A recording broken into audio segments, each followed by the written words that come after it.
The monks that were stationed here followed the statutes and tables and rules set out by Cluny, which was the mother house in Cluny in France. William de Warenne and Gondrada brought over 4 monks from Cluny when they first started to set the priory up.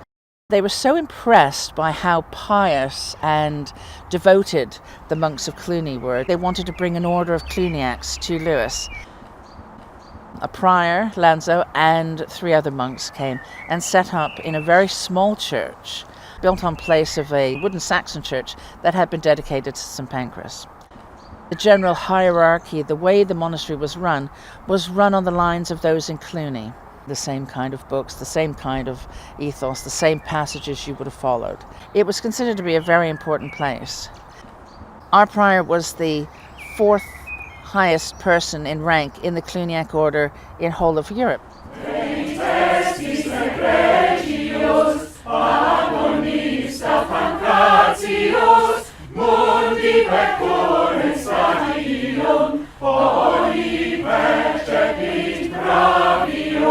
As you can see, Lewes Priory is a ruin, destroyed by Henry VIII in the 1530s. There were 2,000 books here in Lewes which all disappeared, apart from this one book, the Lewes Breviary. It's quite a small book, not very imposing. It's only about the size of an exercise book, written mostly in the 13th century on vellum, which is made from calfskin. It was a very expensive commodity. It contains all the music as well as the words. The psalms, hymns, songs, readings for all the services that the monks here at the Priory would have undertaken. The reason we know that this book came from Lewes is twofold. One, because of the Mass of St. Pancras, and St. Pancras was such an important saint for here, but also because in one of the leaves of the book it says, as is the custom in Lewes. It is the only book we have that we know that's associated with the Priory. It is thought that the breviary was in the possession of the prior because he needed to know all the services that would be undertaken here in the Priory.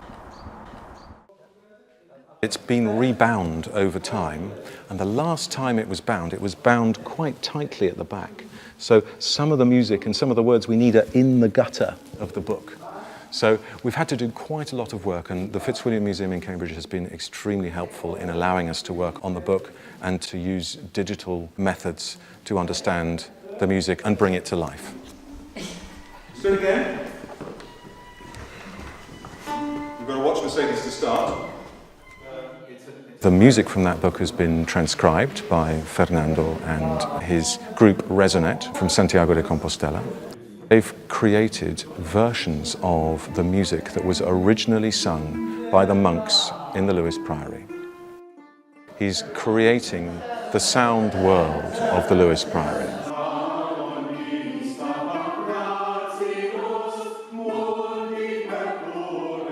Our understanding of the music, our understanding of the techniques of singing medieval music go up in quantum leaps every time we work with Fernando and Mercedes.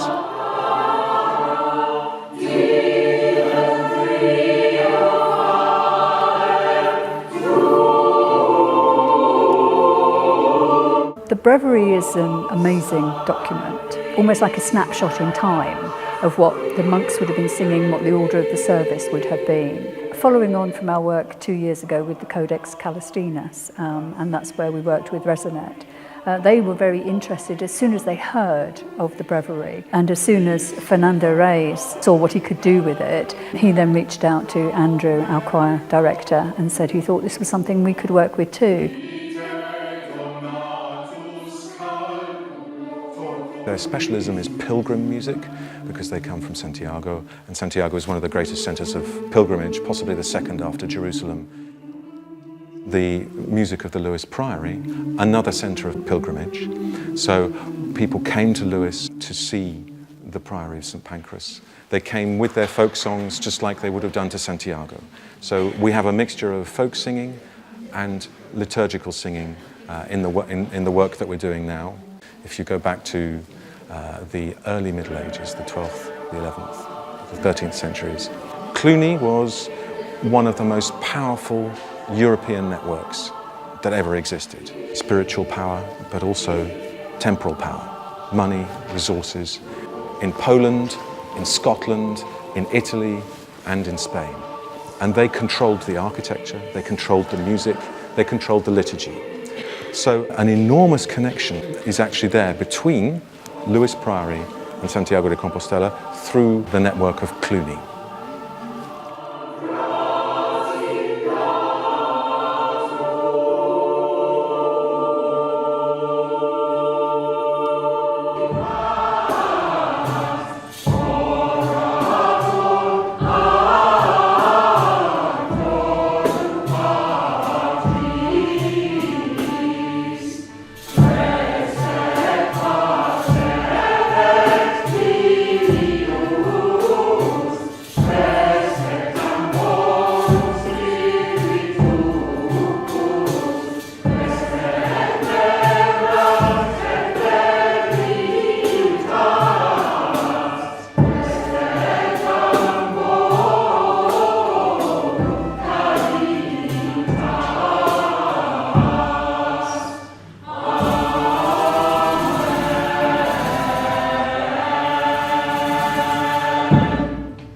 St Pancras is the patron saint of the priory here, so obviously the Mass for St Pancras was very important for the monks here at Lewes. The music is written in medieval notation, which is very difficult for people today to understand. If you're used to reading chant notation, the square note notation, then you can read the tune at first sight in the Lewes Breviary. The difficulty is understanding the rhythm, because that's not obvious. You need to have a bit more experience in early music to understand how the rhythm would have played out. They're words in Latin, and they're relatively legible. They're really tightly written, so this space is tightly used, and a lot of the strokes are very similar. So you need to be an expert in reading manuscripts to decipher those words. With the explanation of the text, with the continual repetition of the music, we all get there in the end.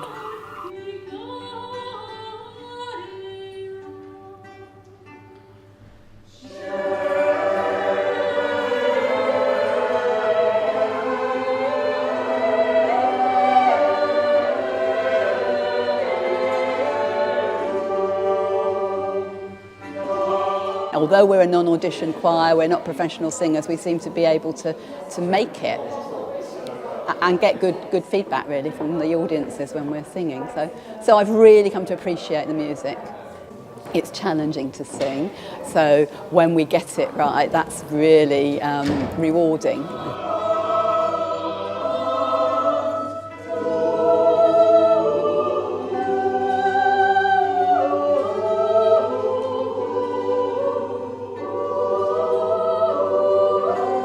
It's spiritual music, and when you sing it, and particularly when you're singing it in the choir and you know you're singing it well, it's almost like meditation.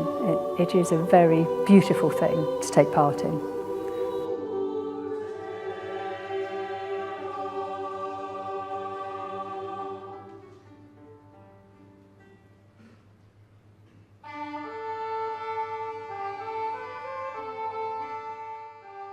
We're singing music that hasn't been sung for 600 years. That's very special, and it's not something that many community choirs get to do. So we are very, very lucky.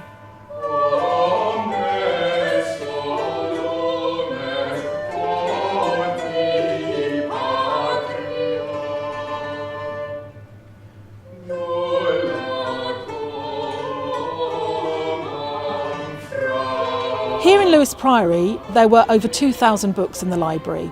But when Henry VIII decided to destroy all the priories in the 1530s, every single book was lost apart from the Lewes Breviary. He was particular to destroy anything relating to Thomas Becket, because Thomas Becket was an English saint much venerated by the English people. And so we know that this book somehow escaped that, and that's why we still have the Mass for St Thomas. This is unique in breviaries of that time. After the monastery was destroyed, we know that some of the monks returned to Cluny, and they may have taken this very precious book with them. The book found its way to southeastern France, to a village near to Montélimar, and we know that the book was there because in the front of the book is written, the date that it was given to an apothecary in this little village. The book stayed in this little village until the 18th century. It reappeared in the 1930s in Paris as part of a collection of a historian. And he put it up for auction, and in 1934 it was bought by the Fitzwilliam Museum in Cambridge for the sum of what nowadays would be £170,000. It's not on general display, so if you want to see it, you'll have to make a special arrangement.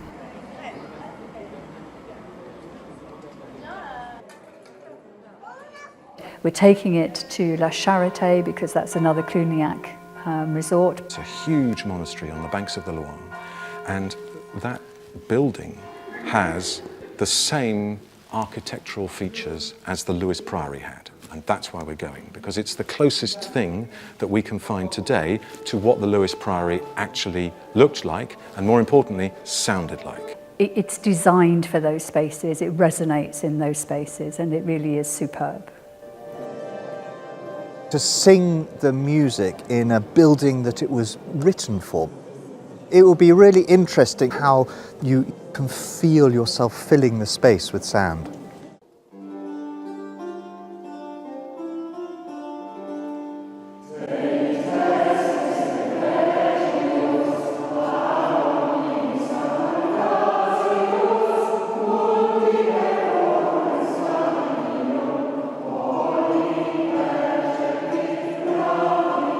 We're getting as close as we can to recreating the sound world of those hundreds of monks in the Lewes Priory centuries ago.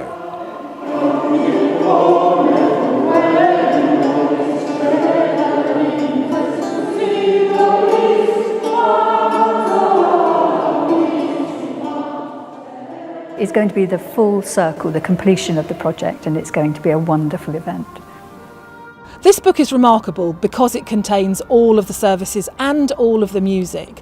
So it's not only remarkable for Lewes Priory, it's also remarkable for all of the Cluniac sites, all of the Cluniac priories throughout the whole of Western Europe. It is the only book we have that we know that's associated with the Priory.